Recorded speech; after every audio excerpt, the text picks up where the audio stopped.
Saya mau resign sebelum umur 40 tahun. Apa? Melayani. Istri saya sombong, Mas. Jadi kebayang buat siapa lagi mau nikah lagi.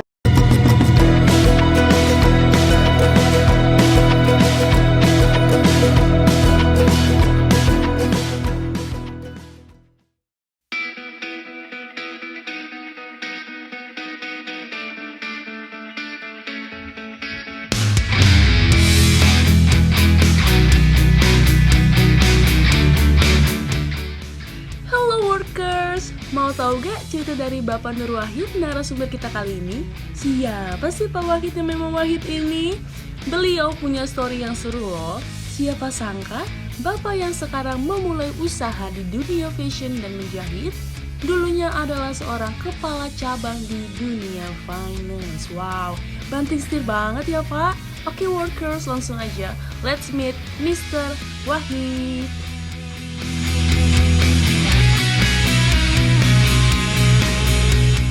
Halo Workers, ketemu lagi di Workerspedia di PJJ bersama gua Mas Dan gue bro dan kita berdua. Bro mas, karena gue harus duluan sekarang. Ya Bosan terserah lu mas lah. bro terus kan ya. Boleh lah. Bro mas. Mas bro. Mas bro. Bro mas bro. Oke. Oke teman-teman nih, kita hari ini masih di PJJ di konten yang ke-6 ya. Betul. Gue Episode ngitungin, yang ke-6. gue ngitungin karena gue apal dari konten yang pertama sampai Oke. konten yang ke-6. Profilingnya keren-keren banget nih. Iya. Workers juga apal nggak ngomong-ngomong, Nah. bro? Workers juga apa nggak ya, nggak tahu lah ya. Kalau misalnya workers mau lihat itu kita udah bikin kategori di PJJ ya kan. Iya, ada di playlistnya. Ada di playlist kita, udah kita bikinin PJJ. Kalian bisa lihat profil-profil orang yang memang kita berusaha mencari profil orang yang inspiring ya. Betul. Inspiring, dia mungkin bisa jadi pelajaran buat teman-teman workers semua. Yes. Dalam menghadapi di masa pandemi seperti ini harus seperti apa sih kita punya etos kerja dan lain-lain gitu. Betul. Karena kita juga mau nggak mau di masa pandemi yang seperti ini kita juga harus survivor ya. Betul. Survive maksudnya. Jiwa survive-nya tetap Yes. harus membara. Nah, dan kali ini kita ketemu dengan narasumber yang dulunya ini posisinya bagus di sebuah perusahaan multi finance. Nah, ini dulunya posisinya kalau nggak salah branch manager, bro. Branch manager ya? Betul, Oke. atau kepala cabang. Kepala Tetapi saat ini dia memutuskan untuk berhenti dari perusahaan tersebut dan membuka usaha. Nah, mau tahu cerita jelasnya? Ya, benar, kok bisa ya orang dari branch manager Ah. tiba-tiba dia memutuskan untuk usaha? Ya bisa dong. Dulu gue punya teman ya, Ah. dia jadi posisinya udah tinggi, tiba-tiba dia buka tempat kopi. Terus teman gue bilang, gila lo ya gitu. Makanya tanya nih, ini orang bener gak cara mikirnya gitu ya? Nah, oke, nggak usah lama-lama, bro. Kita langsung ketemu sama Kita udah tersambung nih sama Mas Wahid nih. Mas Wahid, betul. Tapi ini Mas Wahidnya bukan berburu mobil impian ya. Nah. Ini Mas Wahidnya Mas Wahid yang ada di Jawa Timur nih. Oke, Mas Wahid, apa kabar Mas? Alhamdulillah baik. Assalamualaikum. Waalaikumsalam warahmatullahi wabarakatuh. Mas, backgroundnya udah pas banget tuh Mas ya, jahit ya. Itu karya-karyanya Mas ya? Karya-karyanya ya? Alhamdulillah. Ya. Siap. Mas Wahid lah, posisi di daerah mana Mas sekarang Mas? Saya di kota kecil, Mas. Di mana Mas? Di Ngawi. Di Ngawi ya? Batasan Jawa Tengah sama Jawa Timur. Iya. Oke. Si Mas nih tadi udah ngomong ada seorang yang profilingnya dulunya Kepala cabang ya? atau branch manager. Ya, boleh diceritain nggak Mas gimana sih dulunya tuh dari kepala cabang terus tiba-tiba pengen usaha bisnis gitu di Betul. dunia apa ya, fashion kali Mas ya bahasanya ya? Iya, fashion sih. Ya. Betul. Boleh diceritain Mas, silakan Mas. Ya, nama saya Iya. Wahid Arifianto, biasa Oke. dipanggil dengan Wahid. Asal mula bikin usaha ini itu sebenarnya udah lama banget bercita-cita pengen bikin usaha sendiri. Oke. Jadi sebelum resign dulu di perusahaan besar ya, salah satu perusahaan besar di Indonesia, itu kan sama istri, saya bilang sama istri, saya mau resign sebelum umur 40 tahun. Ya. Jadi harus siapin pada waktu itu kalau nggak salah udah umur 33 atau 34. Udah bilang ancang-ancang dulu nih. Yuk kita harus buat usaha dari sekarang. Oke. Karena nggak dari sekarang, kapan lagi kita memanfaatkan gitu. Memanfaatkan waktu yang ya kita pengen buka usaha lah. Iya. Mumpung masih muda ya Mas ya. Aku dulunya jalan-jalan terus Mas Bro. Tahu sendiri kan. Ah. Setiap tahun itu jalan-jalan terus ke tiap pindah kota setiap tahun, pindah kota, capek mas, capek banget. Jadi kebetulan pada saat terakhir di Jakarta pada itu penempatan di Jakarta, nah kebetulan sekali big boss saya pensiun. Nah, pada saat pensiun beliau nawarin juga kebetulan, Rip, mau nggak ikut aku bikin usaha? Nah, dapatlah tawaran. Pada saat itu aku dapat tawaran untuk mengelola beberapa usaha yang sebenarnya baru merintis juga. Nah, mulai dari fintech, ada koperasinya. Nah, disitulah aku benar-benar merintis tuh mas bro. Benar-benar merintis. Jadi dikenalin talent-talentnya beliau. Jadi koneksinya beliau bukan koneksi yang hanya sekedar umurnya udah tua sebenarnya, malah yang mas-mas muda beliau banyak koneksinya. Makin terbuka wawasan. Kenapa kok nggak? Aku semangatnya makin bergebu-gebu nih. Kenapa kok nggak dari dulu bikin usaha? Itulah ya. Dengan Big Boss tuh pelajarin tuh ilmunya. Mumpung ketemu sang dewanya langsung, belajarnya banyak dari beliau gitu. Nah mas, kalau misalnya untuk mulai bisnis nih ya, apa sih mas persiapan yang memang harus disiapkan gitu mas sebelum mulai bisnis menurut mas Wahid sendiri? Sebenarnya persiapan itu sebenarnya dari pengalaman. Pengalaman dalam arti kita udah lama. Saya di perusahaan yang lama itu udah hampir 15 tahun. Hampir 15 tahun. Jadi ilmu manajerialnya kepake semua. Ilmu dari bagaimana untuk kontrol karyawan, bagaimana untuk pemasaran, itu semua kepake semua. Jadi ketika kita sudah terjun di dunia usaha, sebenarnya ilmu yang kita pelajarin di dalam suatu usaha itu kepake semua. Gak ada yang bazir. Betul. Jadi tinggal landing aja sebenarnya. Tinggal jalan ya mas ya. Tinggal berani ya mas ya. Dan gini nih, kalau dulu kan boleh dikatakan ini mantan kepala cabang loh bro. Mantan kepala cabang yang boleh dikatakan sebagai raja kecil dulu ya, mas ya.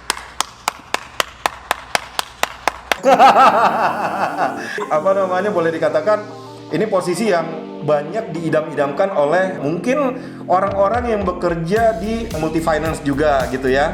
Dan kalau misalkan emang dulu nih, ya boleh dikatakan kan pendapatan juga udah lumayan banget ya sebagai kepala cabang gitu ya. Apakah boleh dikatakan ketika memutuskan untuk resign dan buka usaha itu nggak sayang? Karena kan kalau boleh dikatakan kan fasilitasnya oke juga gitu kan.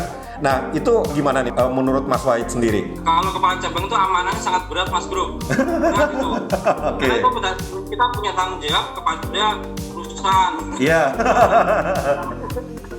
Kalau sendiri kan kita tanggung jawabnya kan itu terbatas untuk memenuhi keluarga. Tapi di situ kita bisa benar-benar mengeksplor. Nah gitu. Jadi kalau misalnya dulu sebenarnya berat, nggak terlalu berat banget sih. Karena dari awal kita juga pengen punya idealis ya, pengen punya usaha mas bro. Itu sih dari awalnya. Mas, kalau mas kan tadi kan pas bilang ngomong sama istri di sebelum umur 40 mau resign mas ya. Kalau saya bilang sama istri sebelum 40 mau resign, dia minta resign malah jadi istri.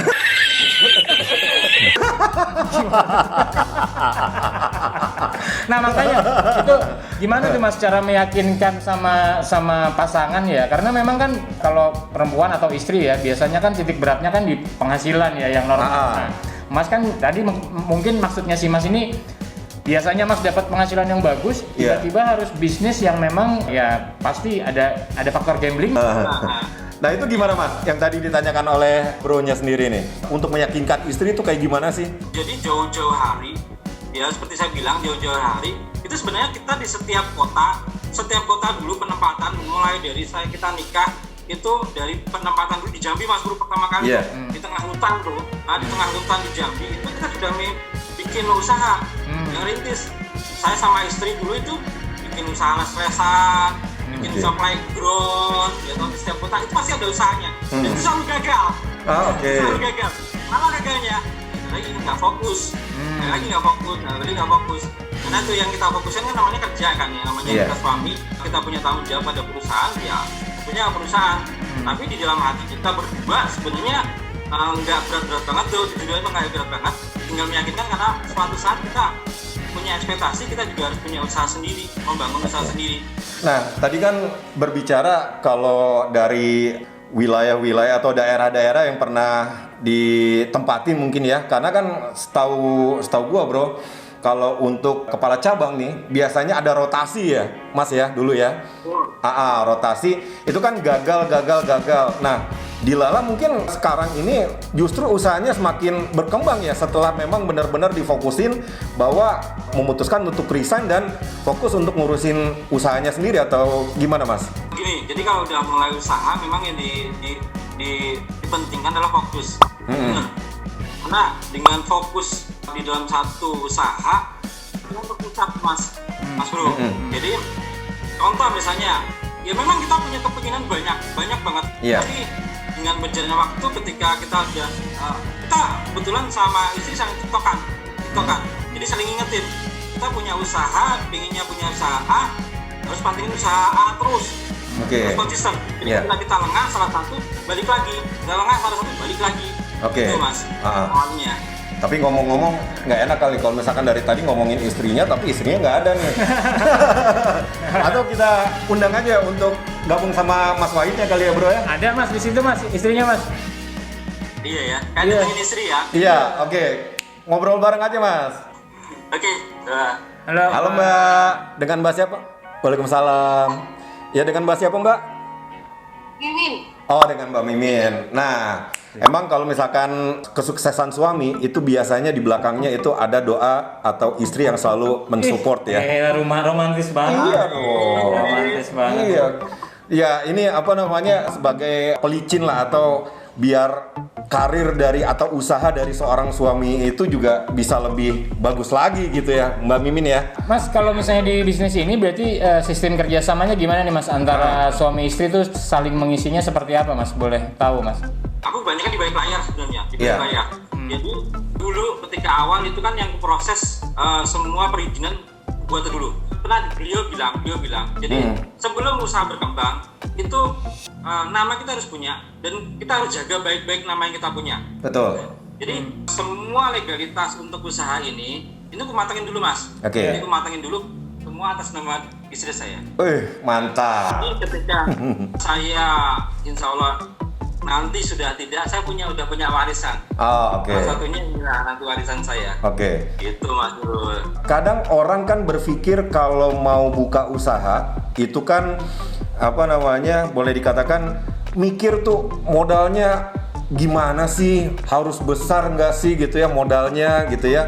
Itu juga pernah sempat terfikirkan oleh Mas Wahid dan istri mungkin dengan Mbak Mimin juga untuk buka usaha ini modalnya tuh harus berapa sih gitu kan, beli apaan aja sih gitu kan. Nah mungkin workers yang ada di rumah juga pengen tahu nih waktu itu modalnya dengan membuka usaha jahit yang seperti yang sekarang dijalani itu modal awalnya itu start dari berapa sih gitu loh Mas Wahid? Dulu modal habis dulu Mas. Habis dulu kenapa? Dulu kan kitanya bangun kos-kosan. Kitanya dulu punya kos-kosan tuh kan. Nah, jadi kalau orang bilang itu investasi itu nggak hanya di salah satu, investasi.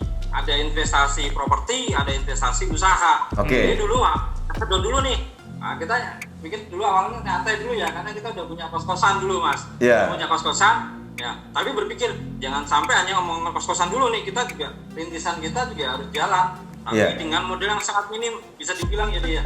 Bisa ceritain dulu lah. Itu modalnya cuma 5 juta ya. 5 juta. Modal kain. Modal kain. Modal kain waktu posisi di Jakarta kan kami sering cari supplier kain itu Mas.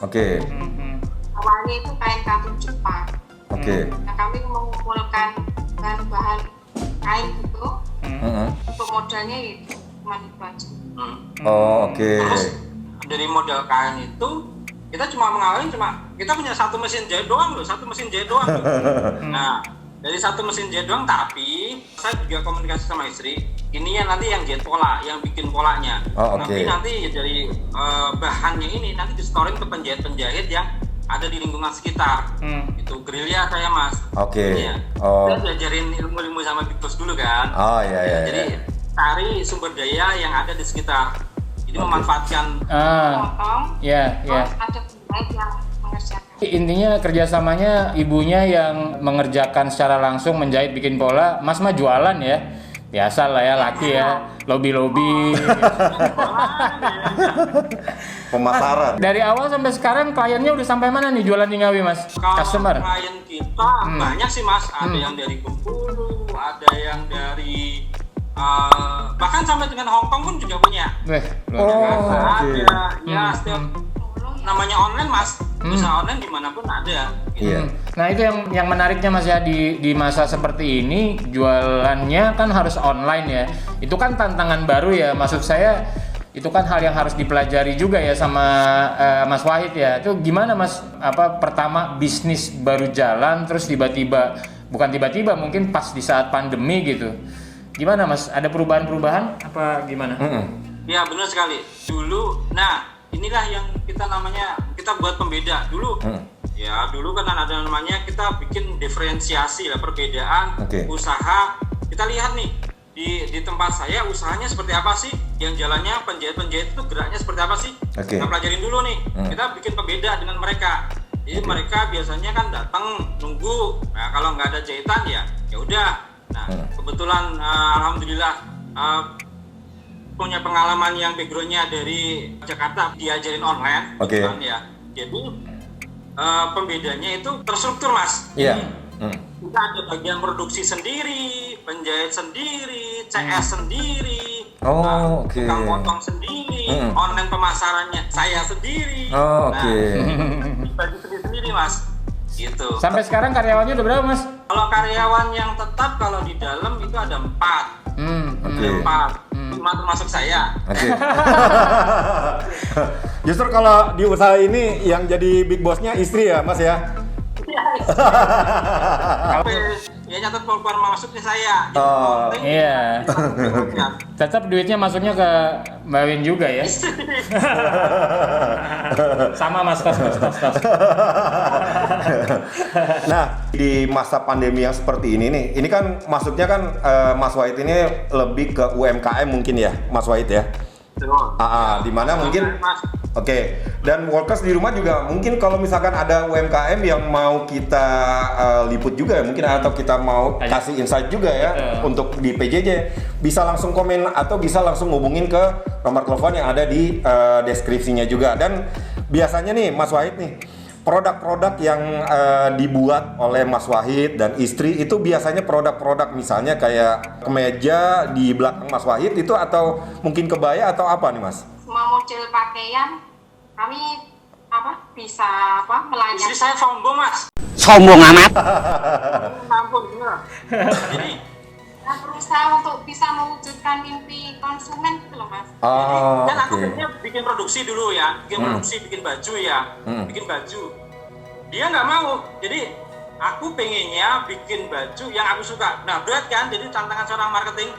Pokoknya aku bisa bikin baju, pokoknya dia sekarang tuh pokoknya lagi mempelajarin semua jenis baju dia bisa. Dia pengen kuasain gitu dulu. Jadi cita-citanya muluk-muluk Mas, bisa dibilang. Jadi desainer terkenal gini. Iya dong Bang. Sesi. Jadi gitu. Toko online-nya itu udah ada di beberapa e-commerce juga atau gimana Mas? Sementara paling banyak sebenarnya kita memanfaatkan di Instagram sama Facebook sama ya masih kecil-kecilan Mas. Jadi menggunakan fasilitas yang gratisan semua Mas. Jadi kita senyampang yang gratisan aja bisa, ngapain kita harus bayar? Betul. Soal harga nggak masalah, yang penting gratis ya Mas ya. Koneksi itu paling penting Mas. Koneksi itu paling penting sebenarnya. Jadi awalnya itu sebenarnya Facebook dulu nih. Facebook dijajakin. Facebook itu jualan ada 3 macam tuh kan. Jadi Facebook ada big group, ada Facebook fanpage, ada Facebook yang personal, itu dipakai semua. Jadi tapi tekniknya, copywritingnya, kalau bahasa kerennya itu copywritingnya diatur, jangan asal ditabrak semua. Nah sedangkan di Instagram juga sama, Instagram kan juga punya pola sendiri. Jadi, bagaimana jualan di Instagram, bagaimana jualan di Facebook, sama kebetulan koneksi juga paling penting nih, Google My Business gitu misalnya. Google itu tempat jualan jangan sepele dibandingkan dengan toko online. GMB itu lebih mengena karena apa? Dia berbasis lokasi. Kalau kita PJJ kan basisnya lokasi Mas. Di lokasi. Jadi orang nyari di Google juga masih ketemu, masih gitu. Oke. Banyak juga alhamdulillah gitu. Jadi sebenarnya seperti itu. Nah, jadi kalau di Shopee, nanti di linknya di bawah ini Mas ya. Ya boleh. Nanti kita taruh juga untuk linknya di kolom deskripsi ya. Berarti boleh dikatakan sebagai pelaku UMKM juga ya Mas Wahid dan istri gitu ya. Ini harus benar-benar melek digital juga mungkin ya. Wajib Mas. Wajib. Mesti tahu juga kayak algoritma untuk Facebook, algoritma untuk mungkin Instagramnya, gitu juga kali ya. Betul. Nah, workers, betul. Jadi workers di rumah juga jangan nggak paham mengenai. Tetap harus dipelajari, tetap harus upgrade lah pengetahuan gitu. Nah, Mbak, yang paling penting nih, mungkin yang paling penting, yang paling menarik buat workers ketahui nih, ketika ada orang berpindah pekerjaan seperti Mas Wahid dan Mbak gitu ya. Mbak, pendapatan per bulan naik apa enggak, Mbak? Boleh diceritain? Pendapatannya turun, Mas. Oh, oke. Turun separuh ya. Ya gini Mas, jadi alhamdulillah ya, ini kebetulan kan di kampung ya. Jadi dulu misalnya gaji 2 digit ya, gaji 2 digit ya. Sekarang ya omset tuh masih kecil Mas, masih 7 sampai 10-an aja lah. Jadi kita juga baru 3 tahun kan pulang kampung. 3 tahun pulang kampung mengawalin. Jadi istilahnya untuk bayarin gaji karyawan aja cukup lah minimal gitu. Karyawan. Ya kalau misalnya dulu 2 digit, sekarang 1 digit kan per hari Mas, beda. Alhamdulillah ya Mas, amin. Nah, workers, hal-hal seperti ini memang sebuah tantangan. Cuman memang di mana-mana yang namanya usaha itu pasti ada proses, dan alhamdulillahnya sepertinya Mas Wahid menikmati prosesnya dan mudah-mudahan arahnya ke arah yang selalu lebih baik Mas ya. Betul. Gitu. Amin, insyaallah ya. Nah, ada pertanyaan lagi nih Mas. Nah, misalnya nih, ketika kita memesan sebuah produk nih dari Instagram, misalnya kayak kebaya atau mungkin untuk seragam nikahan ya misalnya ya Mas Wahid ya. Nah, itu pengerjaannya biasanya memakan waktu itu berapa lama sih? Dan biasanya untuk satu kebaya itu mungkin workers di rumah juga mau tahu nih, untuk harganya untuk jahitnya itu berapa? Sampai jadi itu betul berapa? Sampai jadi itu berapa, seperti itu Mas Wahid? Untuk jasa jahitnya kebaya 1 setel itu kurang lebih 200. Oh, murah banget. Saya nggak tahu sih Mbak, karena saya belum pernah jahit kebaya ya, alhamdulillah. Jadi belum mau jahit kebaya buat siapa lagi, mau nikah lagi loh. Satu setel itu ya sekitar 1 setel. Oh, itu untuk ongkos jahitnya ya? Ongkos jahit aja. Oh, oke. Untuk kalau manik-manik itu beda lagi namanya. Oh, oke. Kalau di Jakarta bikin gaun semacam ini udah mahal Mas. Oh, oke. Manik-maniknya itu udah jutaan. Iya, oke. Kalau di sini kita nggak nyampe, 500 nggak nyampe.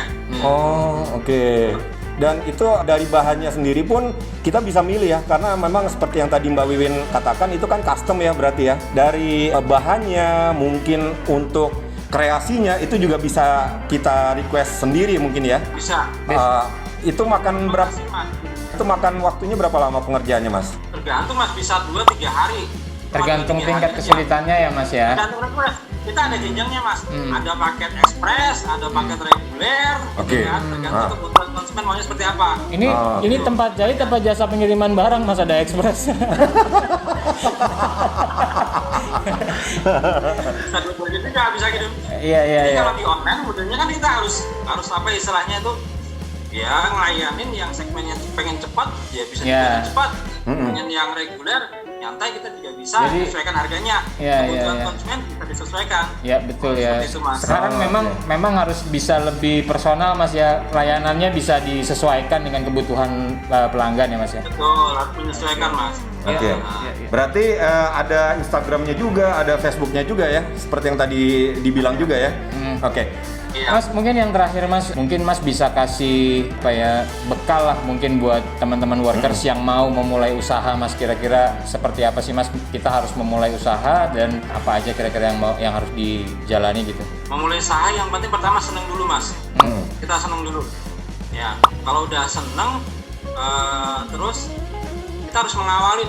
Kebanyakan udah seneng tapi kita cuma angan-angan, ngimpi, kebanyakan ngimpi. Betul. Jadi udah seneng kita awalin, ya langsung jalan. Ya, tapi harus ya, terutama untuk teman-teman yang awalin tetap harus kerja, Mas.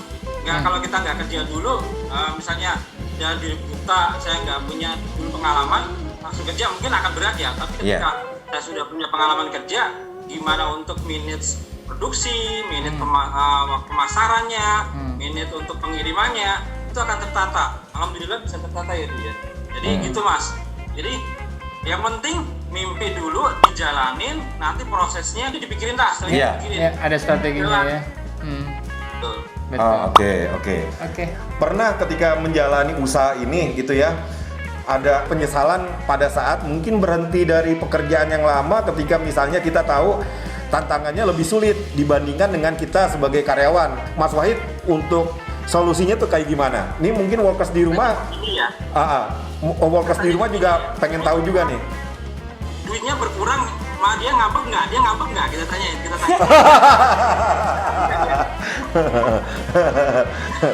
Gimana, Mbak?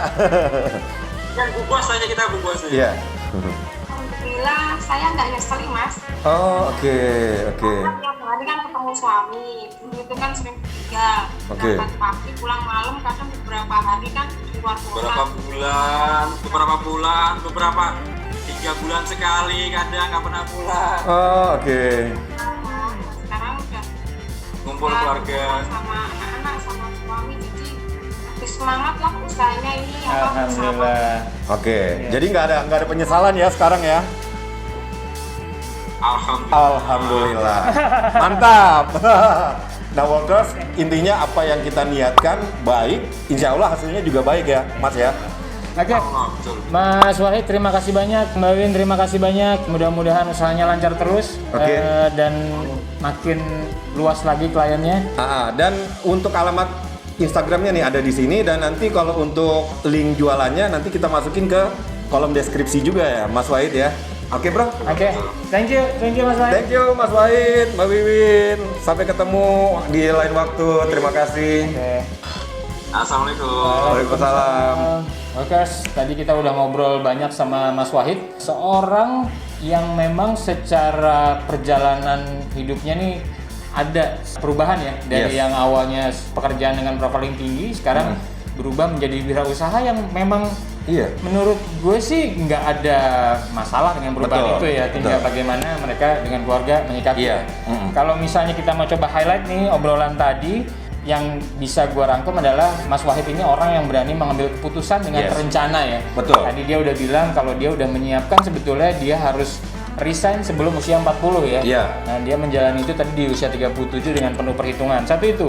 Keduanya, kalau dari obrolan tadi dia ngasih pesan kalau kita harus fokus dalam usaha gitu. Karena dari ceritanya dia udah beberapa kali mencoba usaha tapi karena nggak fokus itu jadi masalah. Nah, sekarang dia jalanin dengan lebih fokus, makanya kerjanya ditinggalin dan alhamdulillah ya berjalan dengan baik ya. Dan mungkin workers juga di rumah yang pernah memutuskan pada saat bekerja gitu ya, dan sekarang mungkin buka usaha juga bisa komen-komen di bawah juga nih, kita bisa saling share juga ya, seperti itu ya. Dan tadi kalau misalnya dilihat yang terakhir itu kerjasama sama pasangan nih.